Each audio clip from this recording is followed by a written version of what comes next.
She opened an old chest that smelled of dust and dried herbs. Inside lay a tarot deck, worn, with yellowed edges, tied with a thin black ribbon. It was her grandmother's deck, a woman of whom the family spoke in whispers. She saw more than was allowed. The heroine touched the cards, and a chill ran across her fingers. It seemed as if they were breathing, on each card, not just an image, but a gaze that pierced within. She felt that these arcana did not reveal the future. They unveiled what was hidden deep in the soul, what we flee from even in our own dreams. The room grew quiet. To quiet, the clock on the wall stopped.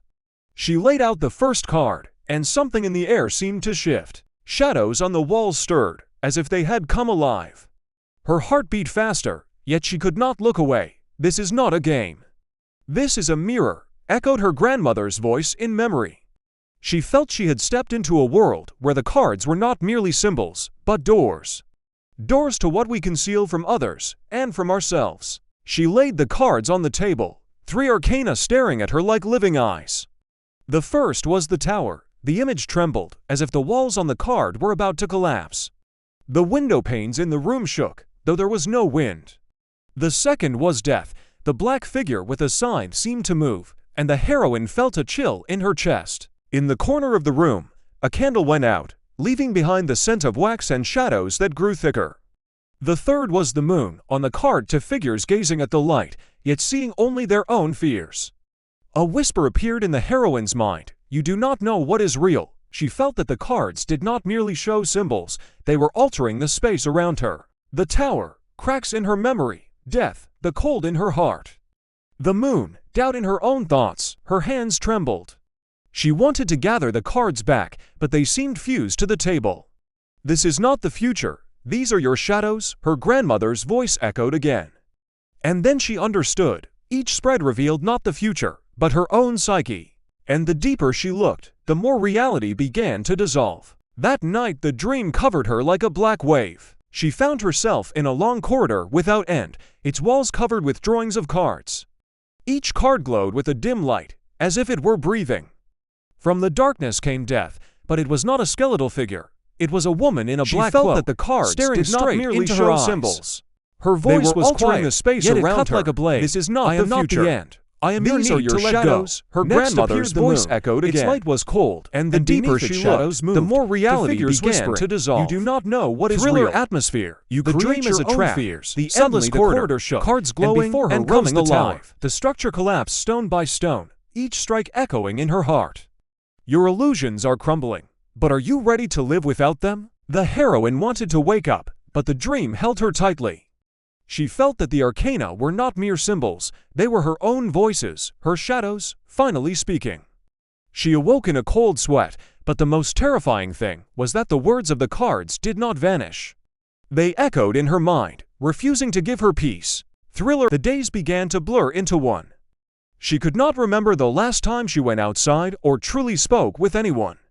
The clock in her room had stopped at the same minute, and even the sun beyond the window seemed motionless. She walked down the street and suddenly noticed the passers-by looked at her the same way the cards did. One man had the face of the tower. His eyes glowed with fear, as if he were about to collapse.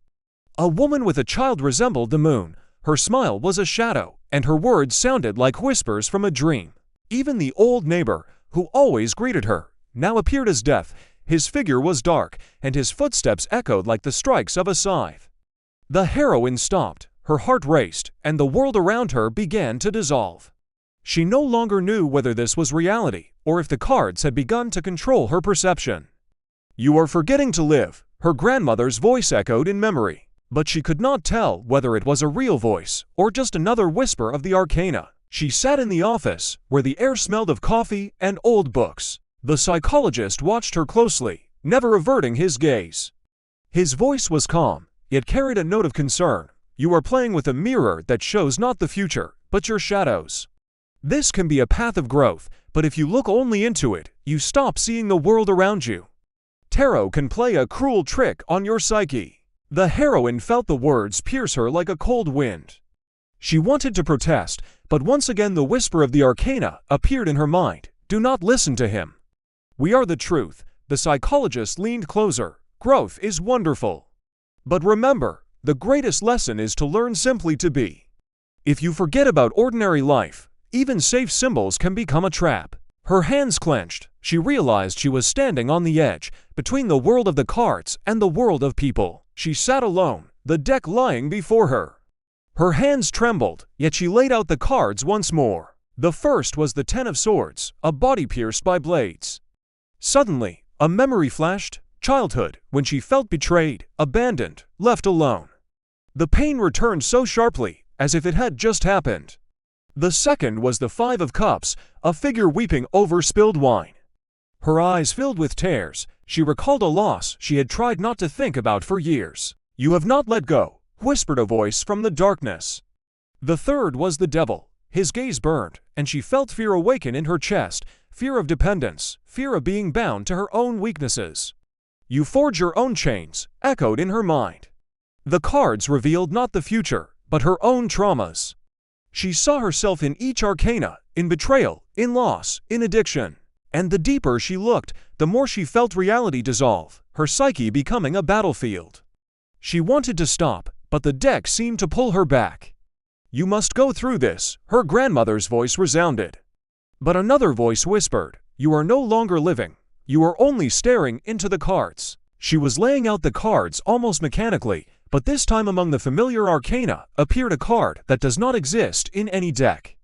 It bore no symbols, only a dark mirror. The heroine leaned closer and saw herself, but not as she knew. Her reflection was distorted, empty eyes, hands clutching the deck convulsively, and around her, chaos of the tower's ruins, the moon's shadows, and the cold breath of death. The reflection spoke, "You seek truth in the cards, but you have forgotten life.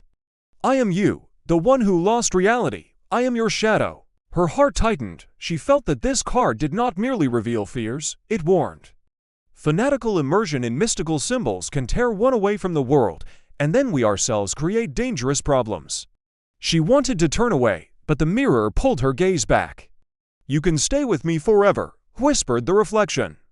The room grew cold, and she realized this was the moment of choice. She sat in a dark room, the deck lying before her. Candle shadows danced across the walls, each seeming alive. She no longer knew whether this was a dream or reality. Suddenly, in the silence, a voice arose, deep, warm, familiar. The voice of her grandfather, long gone. "Growth is good, my granddaughter. But remember, the greatest lesson is to learn simply to be. If you forget about ordinary life, even safe symbols can become a trap." Her heart trembled. She felt that this voice was not from the cards, not from the shadows. It came from the depths of her memory, from the place where love and recollections are kept. But the arcana did not remain silent. They whispered in the darkness, "Do not listen to him. We are the truth. We will show you everything." The heroine closed her eyes. She understood. Her grandfather's voice was a reminder of balance, of the fact that growth and mysticism must not tear one away from life. She had to make a choice. To listen to the shadows or to remember the light. She sat at the table, the deck scattered around, candles burning down and leaving black traces of wax. In the mirror opposite, she saw herself, but not the self she knew. Her reflection was pale, eyes burning with a fanatical gleam. Her hands clutched the cards convulsively, as if they were the only meaning of existence. Around the reflection a chaos, fragments of the tower, the cold moon, the shadow of death. It spoke, "You are no longer living. You only gaze into us. We are your life. We are your reality." The heroine felt her heart tighten. She realized this was not just a vision. It was her own shadow, a fanatical version of herself that had lost the ability to exist in the world. She reached toward the mirror, but the reflection seized her gaze and would not release it. "You can remain here forever, in the world of symbols. In the world of illusions." Her body shuddered. She understood, if she gave in, she would lose not only reality, but herself. She sat at the table, the deck scattered, candles nearly extinguished. Shadows from the cards intertwined into strange shapes, pulling her toward them. Before her appeared once again, the arcana of shadow, a mirror showing a fanatical version of herself. "Stay with us, here you will find all the answers," whispered the voices of the arcana. Her reflection reached out from the mirror, and she felt cold fingers touch her own. But in her memory, her grandfather's voice echoed once more, "Growth is good. But the greatest lesson is to learn simply to be." If you forget about life, even symbols can become chains. Her heart beat faster. She realized if she remained in the world of the Arcana, she would lose herself. If she returned, she would have to accept pain, trauma, and uncertainty, but along with them, the light of reality. She reached for the deck and swiftly gathered the cards. The mirror trembled and shattered into fragments. The shadows retreated, the candles went out completely. She had made her choice to return to life. She gathered the deck and felt that the time had come for a decisive step. Her hands trembled, but she laid out 3 cards. The first, Death, a black figure looked at her with cold eyes, but this time she did not feel fear. She understood. It was not the end, but the conclusion of her fanatical immersion, the release of illusions that had held her captive. The second, Judgment, on the card, angels blew their trumpets, and she heard their sound in her head. It was a moment of truth. She saw herself as she truly was, with wounds, with fears, but alive. You must accept yourself in order to return to life, her grandfather's voice resounded. The 30, the world, bright radiance, a circle of unity. She felt warmth spreading through the room. It was a new beginning, balance between growth and simple living. The cards glowed, but not threateningly. They became not a trap, but a guide. She realized mysticism can be a tool, but true strength lies in the ability simply to be. She gathered the deck and placed it back into the chest. The candles went out, but the room filled with the light of morning. She sat at the table, the deck lying motionless, as if awaiting its verdict. Her fingers slid across the cards, each one cold as stone. She knew the time for farewell had come. She lit a candle and brought it to the deck.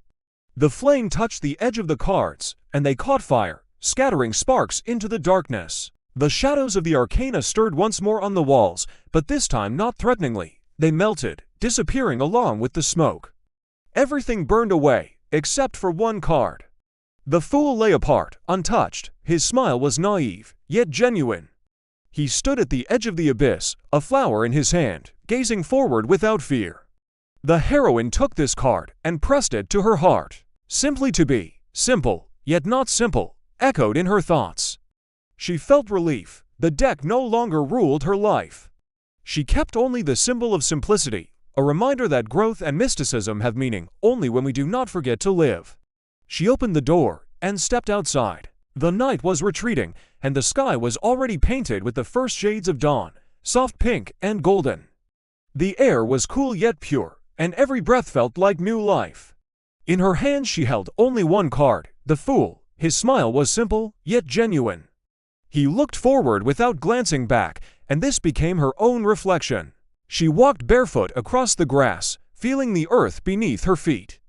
No voices of the Arcana, no shadows, only silence and the song of birds. Simply to be, simple, yet not simple, she repeated in her thoughts. Everything around her was so ordinary, the sun, the grass, the dawn. But it was this very simplicity that was the greatest magic. She realized growth and mysticism are a path, but true strength lies in the ability to live here and now. If you enjoyed the story, please like and subscribe so you don't miss the next ones.